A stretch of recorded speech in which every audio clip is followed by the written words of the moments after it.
So, number one, in this kind of question, which is called word formation, this is one of the hardest parts of the whole exam. This is true, guys.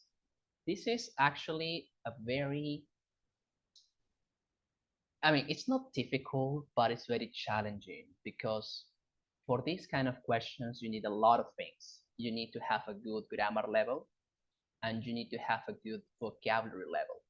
And also you need to know a lot of collocations, like words that work together. So it's like a compound thing. If you don't have these ingredients, believe me, you will just stare at the sentence for a whole hour and you won't do anything. So it's very important, guys, to have a lot of preparation for this part of the test.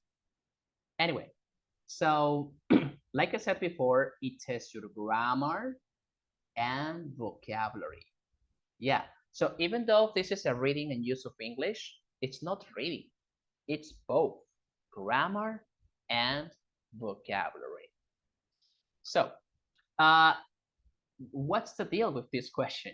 So in this kind of questions, you're given a sentence and a keyword. So in this case, this is the sentence. Look, English food is better than Italian food. So that is the sentence that they give. And the keyword they give you in this case is as. So what do you have to do? Well, you have to be able to complete a second sentence so that it has the same meaning as the first sentence using 2 to 5 words. Let me say this again because sometimes people don't get it. You have to be able to complete a second sentence so that it has the same meaning as the first sentence using between 2 to 5 words. You cannot use one word only, and you cannot use 6 words. There must be a, like a limited number of words between 2 to 5 words. So here you have an example. Like I said before, this is the sentence. English food is better than Italian food. So this is the original sentence that they give you. Okay.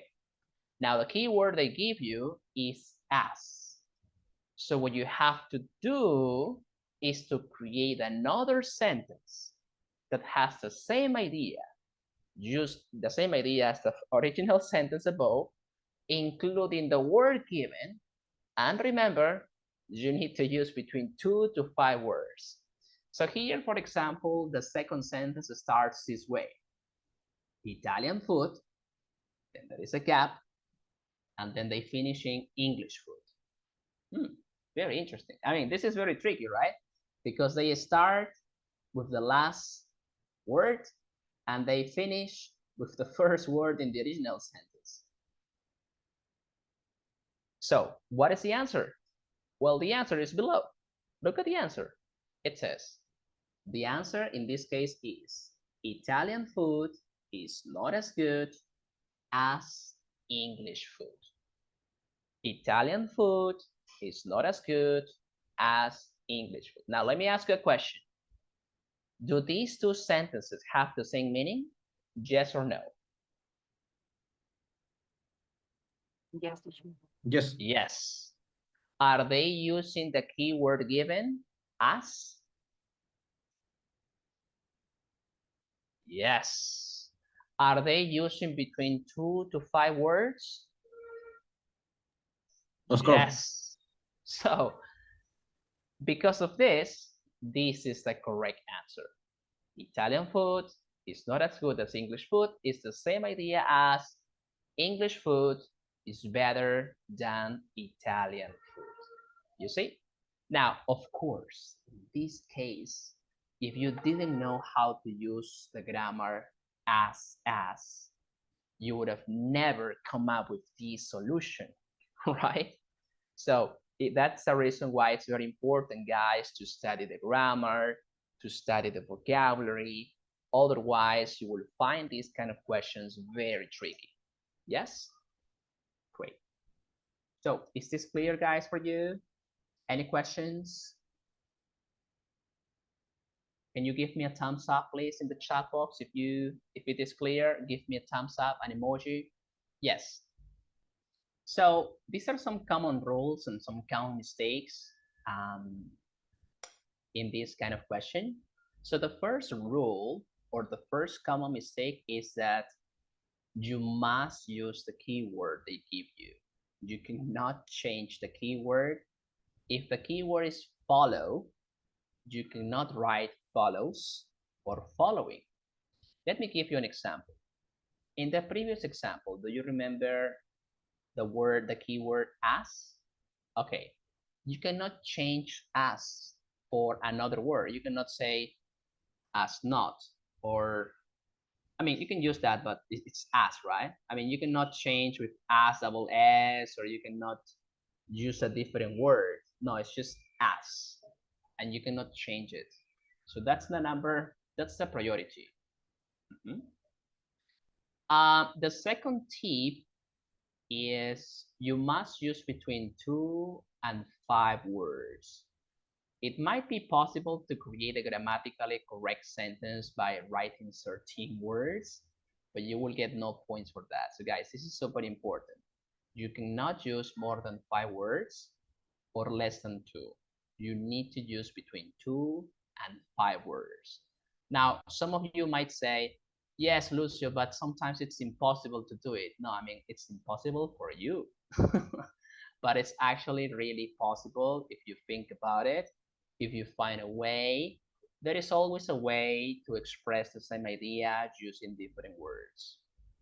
The next one, contractions count as 2 words. Of course. If you use didn't, it means did not. So that counts as 2 words. If you use isn't, it's is not. However, can't equals cannot, so just 1 word. So the only contraction that is considered 1 word is can't. The other ones, they have 2 words. The next tip is correct spelling is very important here. Of course, guys. I mean, if you misspell a word, then you don't get any points. Yes, you don't get any points. So always check your spelling. Last but not least, write your answers in capital letters. What is capital letters? This is capital letters. Look, for example, as, right? This is not capital letters. This is underscore. So always use this, capital letters, when you are answering the questions in the exam. Actually, this is one of the instructions that they tell you at the beginning of the exam. Is this clear for you guys? Any questions? Great. Now, let me show you one formula that I like to use it a lot when I'm dealing with these kind of questions. Because remember, in these kind of questions, you need to have a complete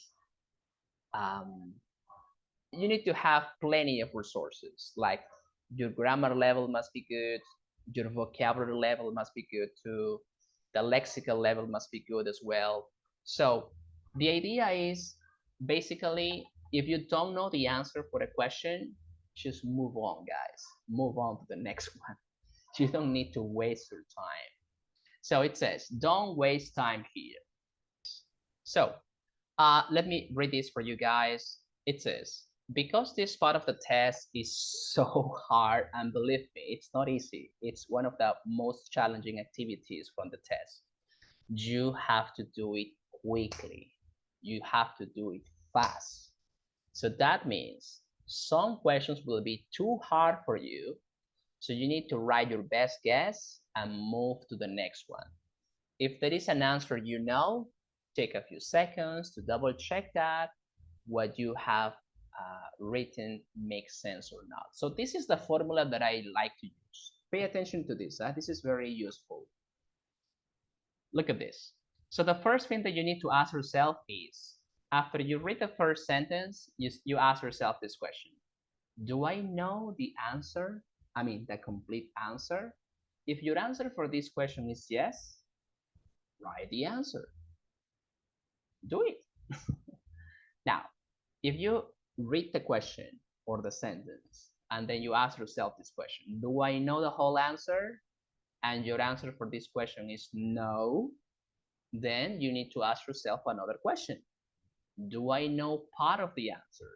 Like maybe one part and not the other part. So if your answer for this question is yes, then write the answer. Now, if your answer for this question is, do I know part of the answer is no, then you should ask yourself this question. If I stare at the page for 5 minutes, will the answer magically appear in my head? Well, the answer, of course, is not. So if the answer is not, what do you have to do? Go to the next question. Pass it. Don't just grab the booklet and then say, oh, but what about if I use this? And if I use this auxiliary? And if I use this modal? Maybe I can do it.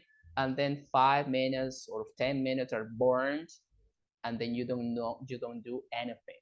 So don't do it. You need to do this, guys, very quickly.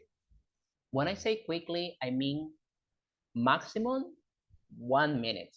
1 minute per sentence. You cannot spend more than 1 minute for one of these sentences. Ideally, you should spend 30 seconds, but maximum is just 1 minute per sentence.